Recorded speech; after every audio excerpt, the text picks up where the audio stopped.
الحمد لله رب العالمين والعاقبة للمتقين والصلاة والسلام على سيد الأنبياء والمرسلين وعلى آله وصحبه وأزواجه وذرياته أجمعين. أما بعد، فقد قال الله تبارك وتعالى في كلامه الحميد: أعوذ بالله من الشيطان الرجيم، بسم الله الرحمن الرحيم. يا أيها الذين آمنوا بالله ورسوله صدق الله العظيم وصدق رسوله النبي الكريم ونحن على ذلك لمن الشاهدين والشاكرين والحمد لله رب العالمين.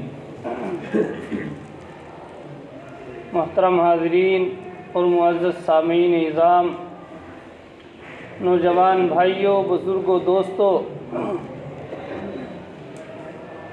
گزشتہ جمعے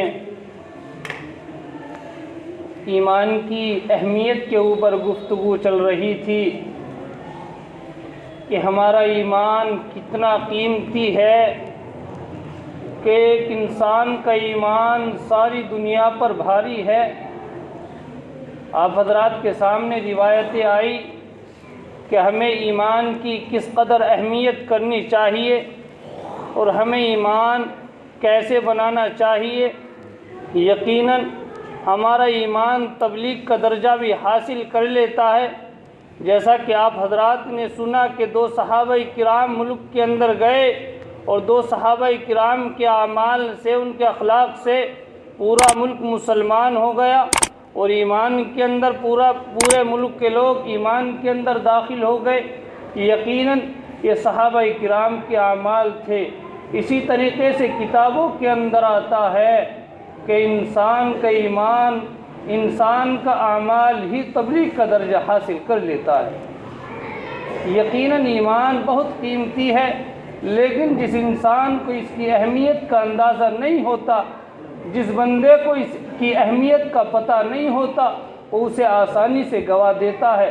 جیسا کہ آپ حضرات کے سامنے بتایا گیا کہ حضرت شیخ سعدی علیہ الرحمہ کو ایک ٹھگنے والا مل گیا، ان کو گڑ کی ڈلی دی اور ان سے سونے کی انگوٹھی لے کر کے چلا گیا. یقیناً یہ میں اور آپ جانتے ہیں کہ اگر ہم اپنے ایمان کی قدر کریں گے تو اس ایمان کا فائدہ مجھے اور آپ کو، اپنی ذات کو ہوگا. آپ کے سامنے میں ایک واقعہ عرض کرتا چلوں. کتابوں کے اندر ایک واقعہ ہے کہ ہارون رشید کے زمانے میں ایک بہلول دانہ نامی بزرگ گزرے ہیں. وہ بڑے مجذوب اور صاحب حال تھے، بڑے اللہ والے تھے. ان کا شمار ولی اللہ کے اندر ہوا کرتا تھا. ہارون رشید کی بیوی بھی ایک نیک اور پارسا عورت تھی، ایک نیک پارسا عورت تھی، ایک نیک خاتون تھی، اور اس نے اپنے محل کے اندر، اپنے گھر کے اندر 1000 خادمائیں، 1000 عورتیں، 1000 بچیاں ایسی رکھ رکھی تھی جو قرآن کی حافظہ اور بہترین قرآن کی قاریہ تھی. اس نے، ہارون رشید کی بیوی زبیدہ خاتون نے اپنے محل کے اندر ان بچیوں کی ڈیوٹیاں مختلف شفٹوں میں لگائی ہوئی تھی، مختلف وقتوں میں لگا رکھی تھی کہ ہارون رشید کے محل کے اندر، ہارون رشید کی بیوی کے محل کے اندر 24 گھنٹے اس کے محل کے اندر سے قرآن کی آواز گونجتی تھی، قرآن کی آواز آ رہی ہوتی تھی. چنانچہ زبیدہ خاتون کا محل قرآن کا گلشن بنا ہوا تھا. ایک مرتبہ ہارون رشید بادشاہ اپنی بیوی زبیدہ خاتون کے ساتھ دریا کے کنارے ٹہل رہے تھے. آگے چلتے ہیں، راستہ سفر کر رہے ہیں، آگے بڑھ رہے ہیں. ایک جگہ دیکھا کہ بہلول دانہ نامی بزرگ علیہ الرحمہ بیٹھے ہیں اور مٹی کے گھر بنا رہے ہیں. ہارون رشید رحمۃ اللہ علیہ ان کے پاس پہنچتے ہیں اور سلام عرض کرتے ہیں، السلام علیکم. بہلول دانہ نامی بزرگ نے فرمایا، وعلیکم السلام. ہارون رشید نے پوچھا کہ بہلول دانہ نامی بزرگ،